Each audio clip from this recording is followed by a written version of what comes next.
Hello दोस्तों, refix India के YouTube channel पे आपका फिर से स्वागत है। और आज की वीडियो में हम बात करेंगे, अगर आपके पैनल में कोई शॉर्टिंग है और पैनल में आपके बाहर आता है तो उस तरीके की प्रॉब्लम को हम कैसे सॉल्व कर सकते हैं। तो सबसे पहले मैं आपको यहाँ पर दिखा देता हूँ। ये जो मेरे पास एक पैनल है, ये बेसिकली एक सैमसंग कंपनी का पैनल है और ये हमारे पास जो आया है ये सोनी के सेट में लगा हुआ था। और यहाँ पर अगर आप देखोगे तो इसका जो नंबर है यहाँ पर ये 15Y करके इसका नंबर होता है। और ये जो पैनल है ज़्यादातर हमारे सोनी के सेट में हमें देखने के लिए मिलता है। अब यहाँ पर दोस्तों जो इसमें प्रॉब्लम आ रही है, सबसे पहले मैं आपको इसमें प्रॉब्लम जो आ रही है वो दिखा देता हूँ कि इसमें किस तरीके की प्रॉब्लम हमें देखने के लिए मिल रही है।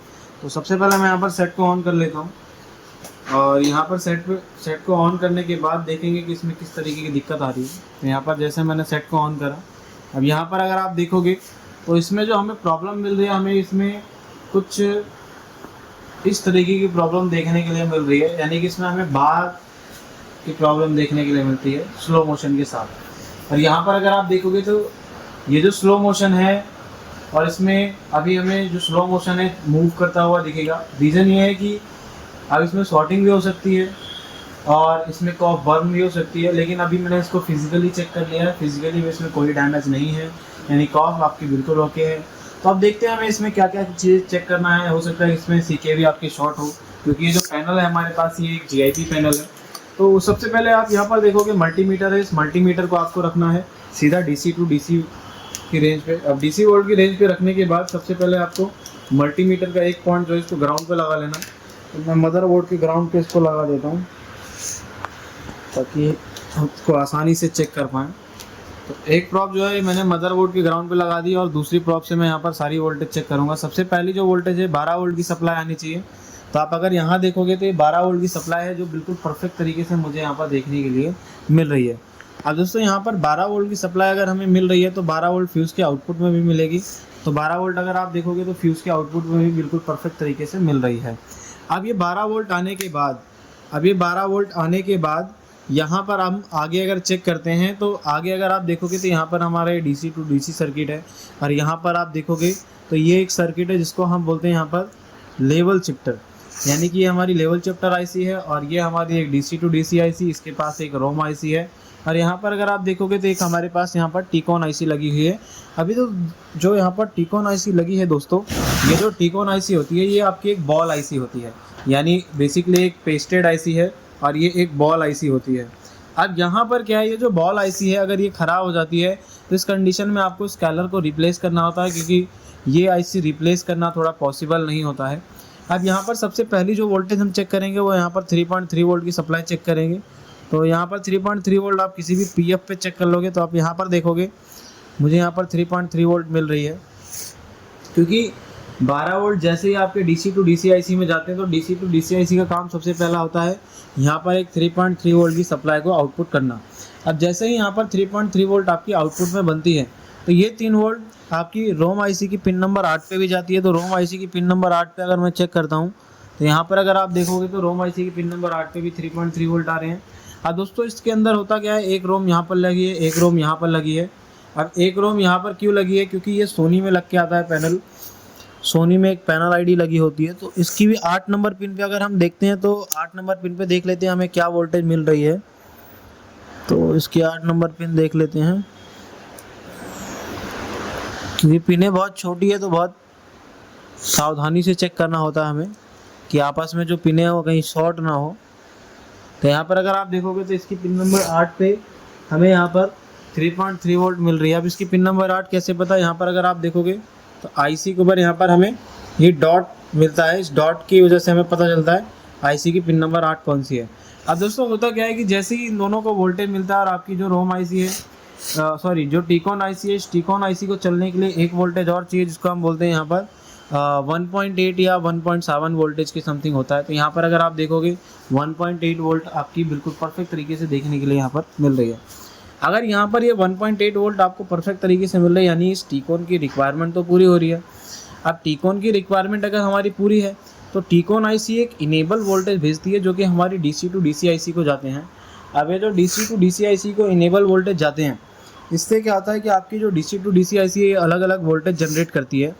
तो सबसे पहले अगर आप यहाँ पर देखोगे तो यहाँ पर ये जो मुझे एक पॉइंट मिल रहा है, इस पॉइंट को हम बोलते हैं T रेडी। टी रेडी का मतलब होता है टीकॉन रेडी।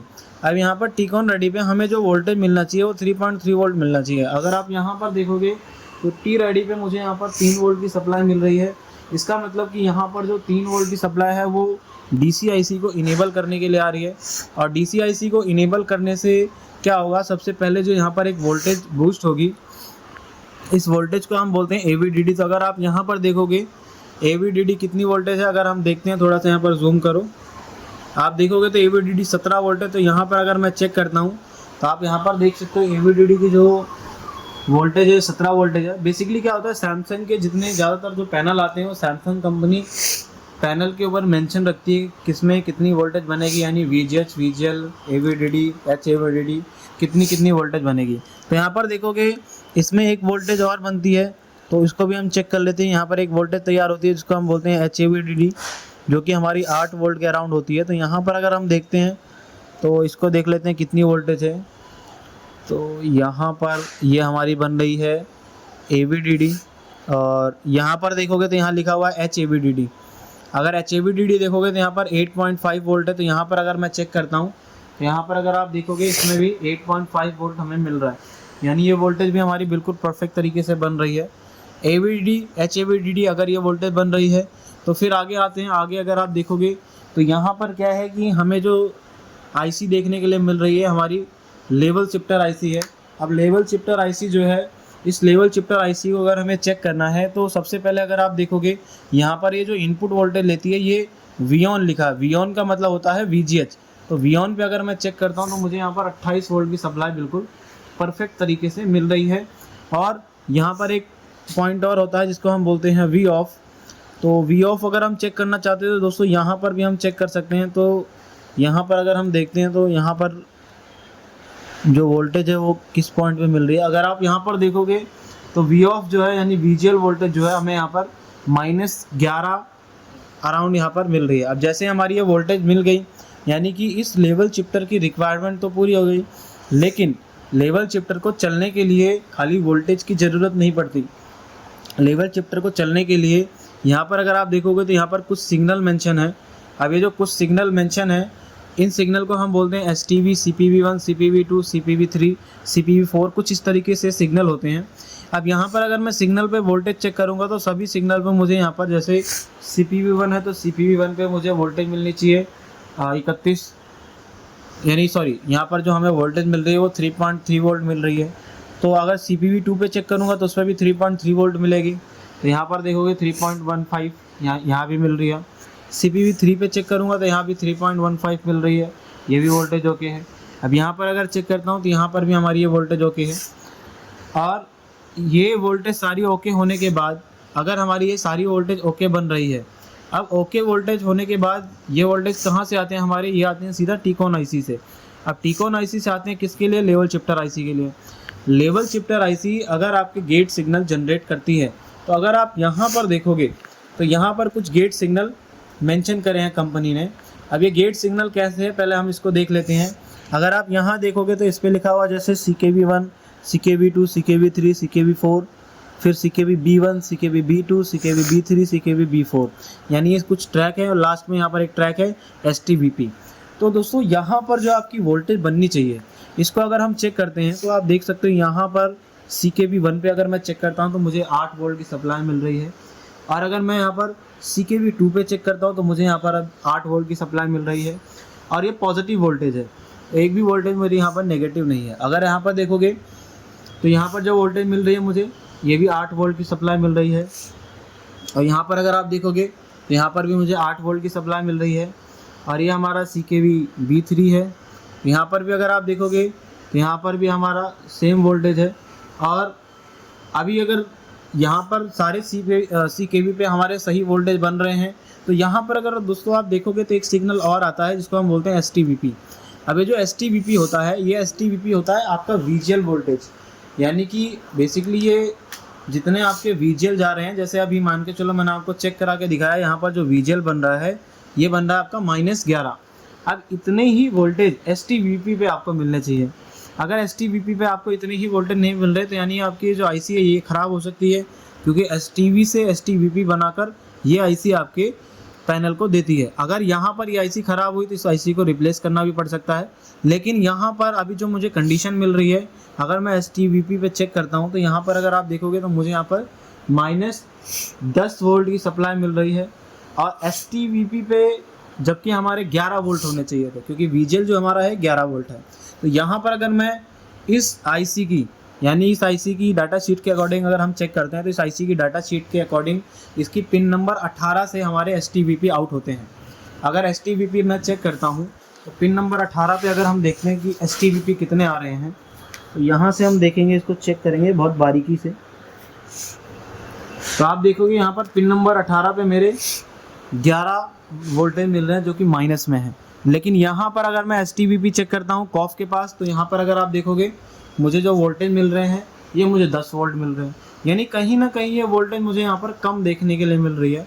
तो अभी एक मैं सीधा यहाँ से क्या करूँगा, इसकी पिन नंबर 18 से यहाँ पर STVP पे एक डायरेक्ट जंपर दूंगा, और जंपर देकर हम चेक करेंगे कि भाई यहाँ पर हमारे पैनल की क्या कंडीशन रहती है।